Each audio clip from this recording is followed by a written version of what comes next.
At 6:10 p.m., I pulled into the driveway. My suitcases were on the porch. My fiancée screamed I was cheating. Then her face twisted and she spat. I've got a boyfriend too. At 6:10 p.m., I pulled into the driveway, tired from the workday, expecting dinner and a quiet evening. Instead, the first thing that hit me was the sight of my own suitcases, 2 large ones, plus a duffel bag, lined up on the porch like abandoned luggage at a train station. For a second, I thought maybe it was some kind of prank. Maybe she was airing out the closet. Maybe she was rearranging furniture. But the porch light was on, and the way the bags were stacked, zippers open, clothes sticking out, there was nothing accidental about it. Before I could even step out of the car, the front door swung open with such force that it banged against the siding. My fiancée stormed out, face twisted in fury, hair pulled back like she'd been preparing for a fight. Her voice cut through the air so sharply that a neighbor across the street peeked through their blinds. She screamed that I was a liar, a fraud, a cheater. The word echoed, and I froze in disbelief. There hadn't been a single moment in our relationship where I had strayed. I was the one paying bills, keeping the house together, sacrificing evenings to make sure her tuition was covered, her car payments made on time, her family obligations helped. And now, standing in the driveway, I was being accused of betrayal in front of whoever cared to listen. I tried to get out a word, but she wasn't interested in listening. She hurled accusations one after another, rapid fire, building her own performance for the street. And then came the words that would snap everything in half. I've got a boyfriend too. The sentence came out like venom, and she didn't even try to soften it. There was no hesitation, no guilt. She wanted it to land like a punch. And it did. The neighbors weren't just watching anymore. Some had stepped out onto their porches. A woman 2 houses down called for her dog, but didn't go inside. This wasn't just an argument. It was a public execution. I asked who. My voice wasn't loud, but it carried enough for the question to ripple in the air. She smirked, eyes darting toward the corner of the street. And then headlights appeared. A beat-up black sedan crawled into view and pulled right into my driveway, like it had every right to be there. The man who stepped out was younger than me, maybe mid-20s, wearing a cheap leather jacket and sneakers that looked like they hadn't seen a wash in months. He walked with that lazy arrogance, the kind of swagger that screams trouble long before the mouth opens. He didn't say a word at first, just draped an arm around her shoulders as if to stake his claim. The message was clear. This had been orchestrated. They had planned this moment. My fiancée's face lit up with triumph when he touched her. It wasn't love. It was power. She wanted me to see it, to feel humiliated. And she wanted everyone else on the block to witness it too. I stayed frozen for a moment, car door still open, one hand on the steering wheel. My mind wasn't racing. It was slowing down, locking onto details. The suitcases weren't packed carefully. Some of my things were missing. The neighbor's teenage son was filming from his phone across the street.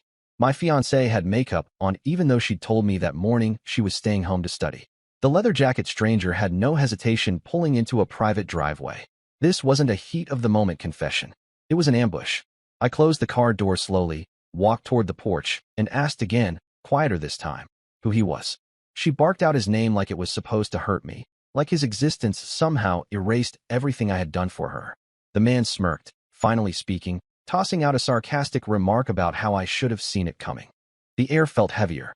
My fiancée took a step forward, pointing toward the street, yelling that everyone would know what I had done, that she wouldn't let me destroy her life. She twisted the story in real time, framing me as the villain before I could even speak.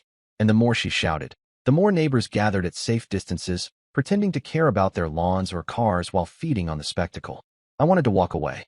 My instinct told me to keep calm, to leave the shouting match to her and the smug intruder. But when I turned slightly toward my suitcase, the man chuckled and muttered that I wouldn't need to unpack anywhere near here again.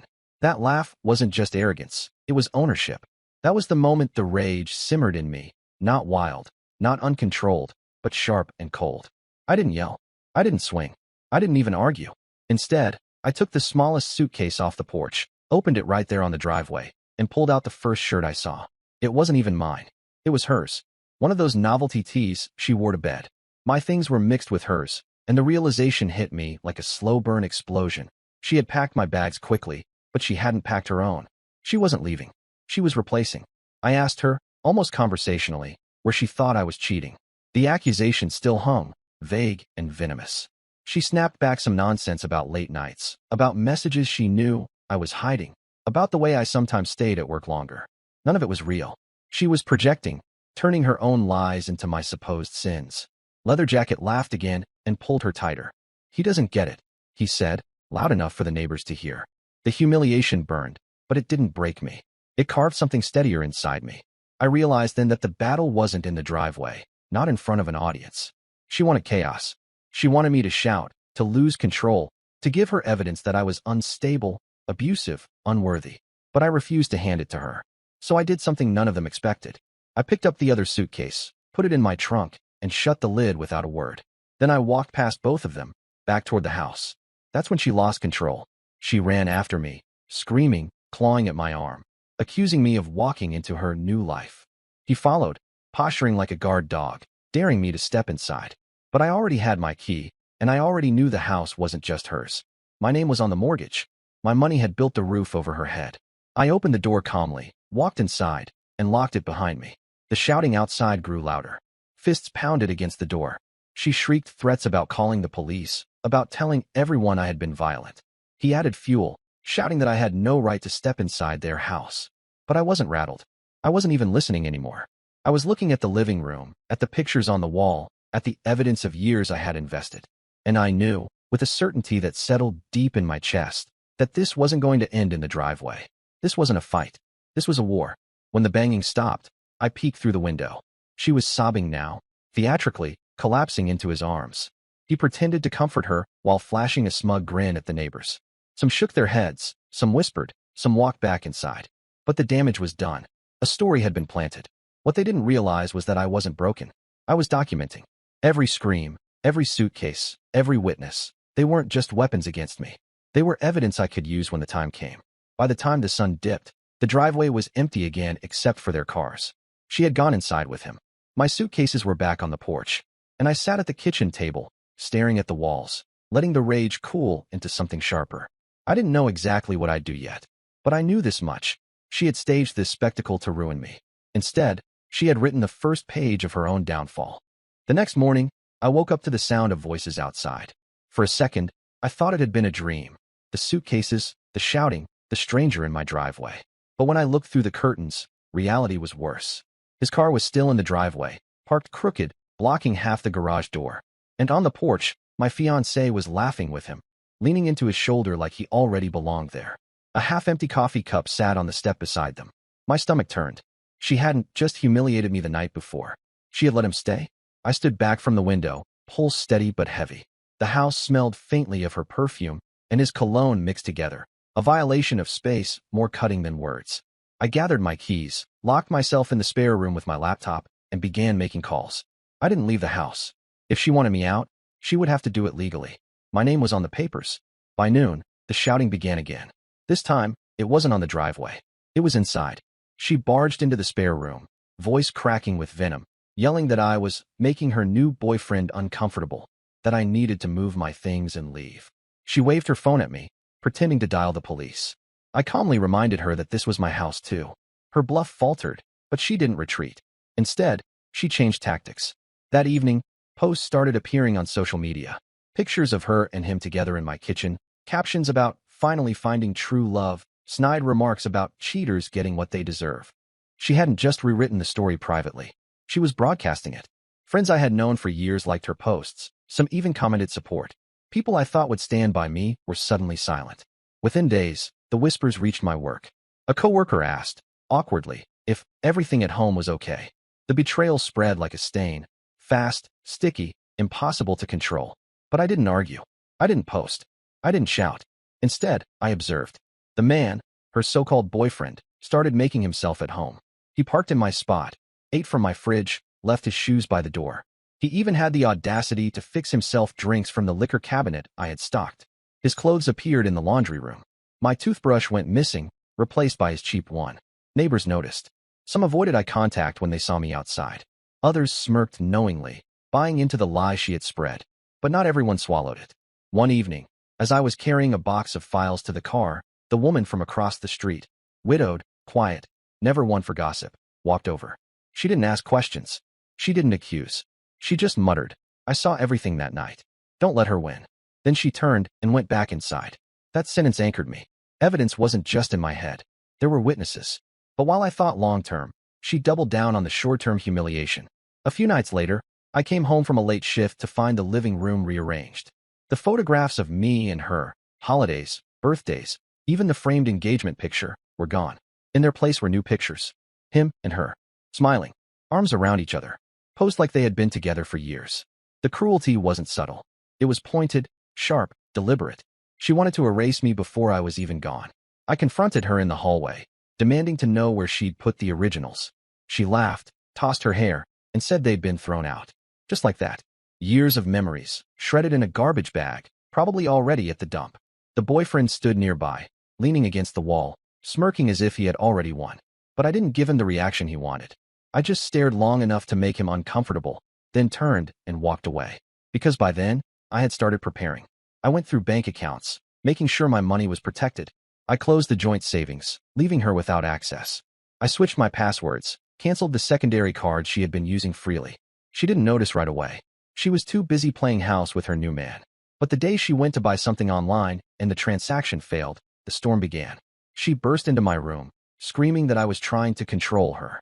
He stood behind her, egging her on, daring me to be a man and face what I'd done. I sat calmly, laptop open, and reminded her again, this was half mine. She could scream all she wanted, but she couldn't erase the truth. The screaming match escalated until the boyfriend slammed his hand on the doorframe, veins popping in his neck. For a moment, I thought he would lunge. But he didn't. He couldn't, not with her watching. She needed him to look strong, not reckless. So he pulled her away, whispering loud enough for me to hear that I would get what's coming. I let them walk. That night, I made more calls. Lawyers, property assessors, even a locksmith I trusted. Quietly, I mapped the next steps. But fate handed me an unexpected twist before I could act. 3 days later, I came home to flashing lights. Police cars in front of my house. Neighbors gathered again, whispering. My stomach tightened as I parked, bracing for the accusation I knew she had been threatening. But when I stepped out, the sight froze me. It wasn't me they were there for. It was him.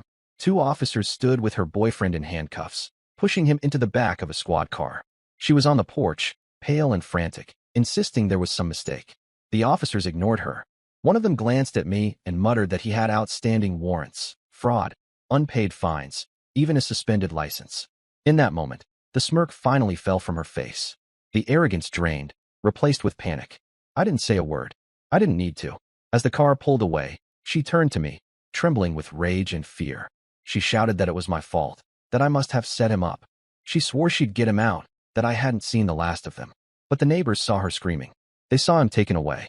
And just like that, the story she had spun, me as the cheater, her as the victim, cracked.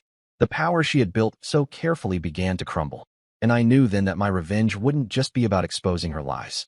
It would be about watching her destroy herself piece by piece, with every choice she made. So I waited. Quiet, calm, patient.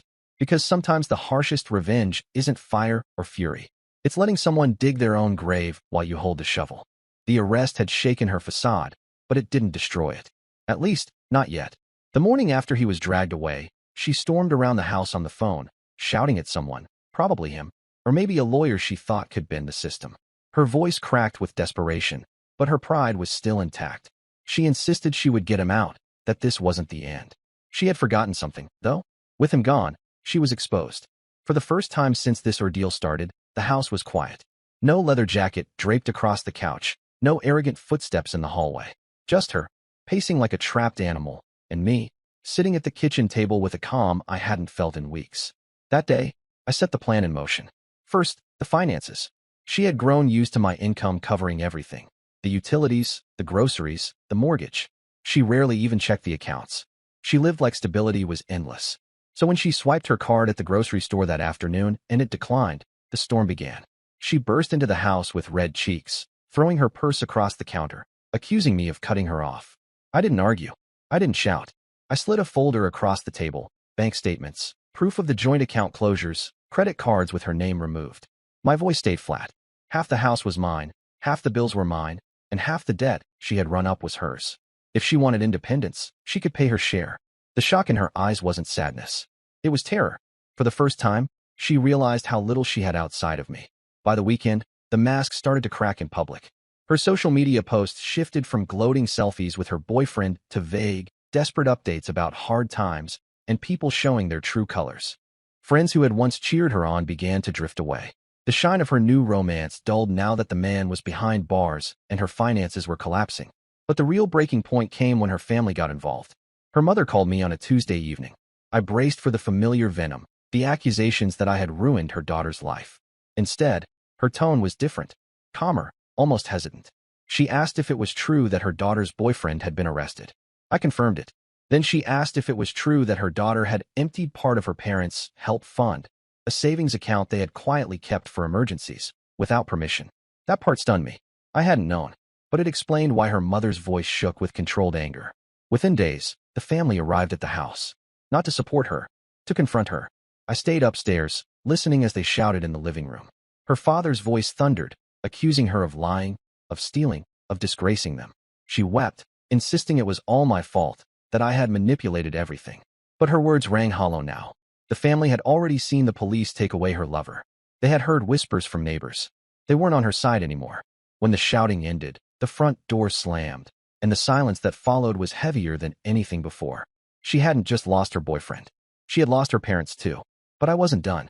That night, I opened my laptop again and dug deeper into her boyfriend's background. The warrants were public record. But what I found next was worse. He wasn't just reckless with money.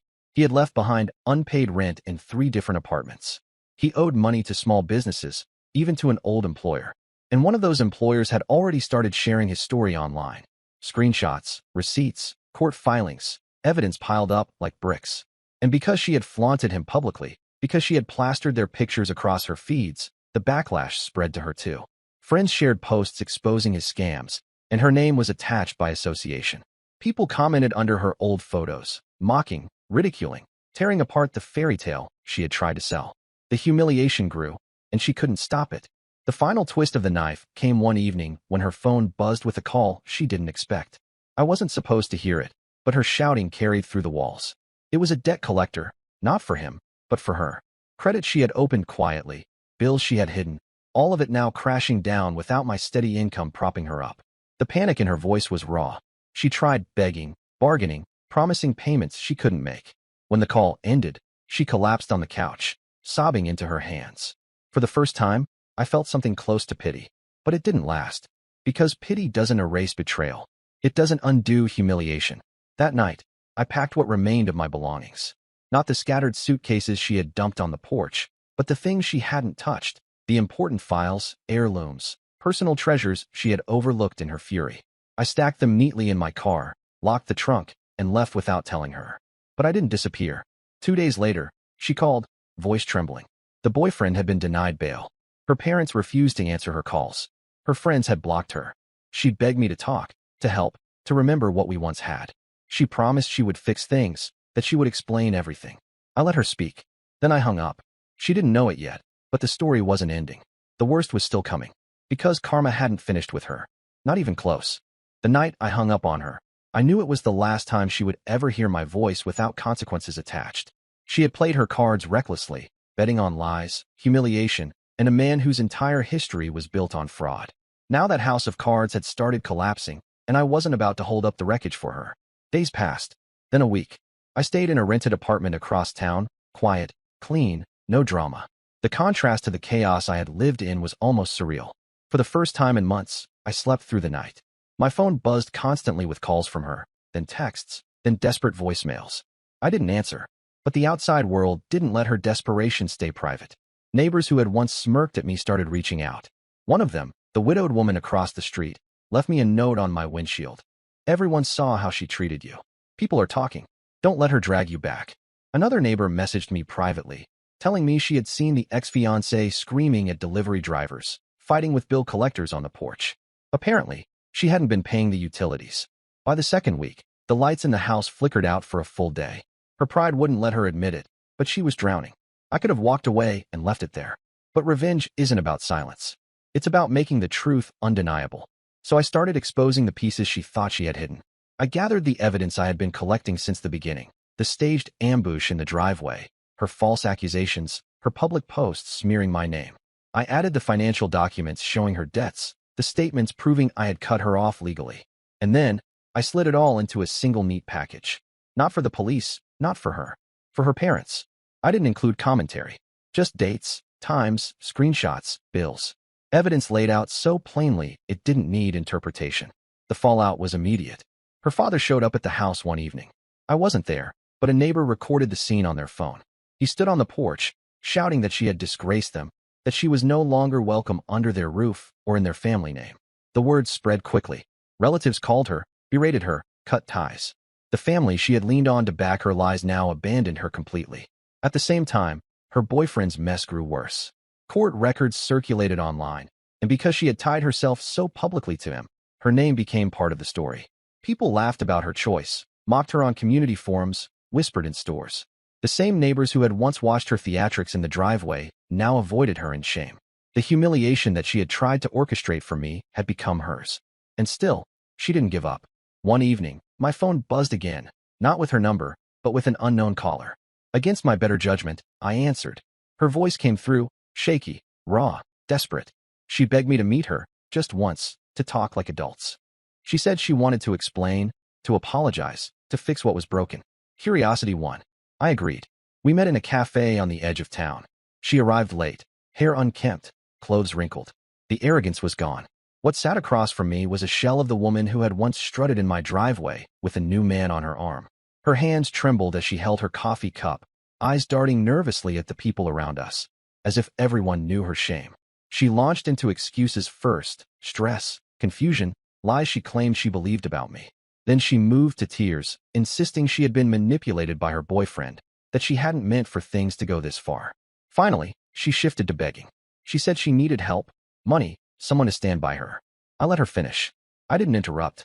When she finally ran out of words, I set my phone on the table and played back one of her old voicemails. The one where she screamed that she had a boyfriend too. The one where she gloated about replacing me. Her face crumpled. I leaned in just enough for her to hear my words over the clatter of the cafe.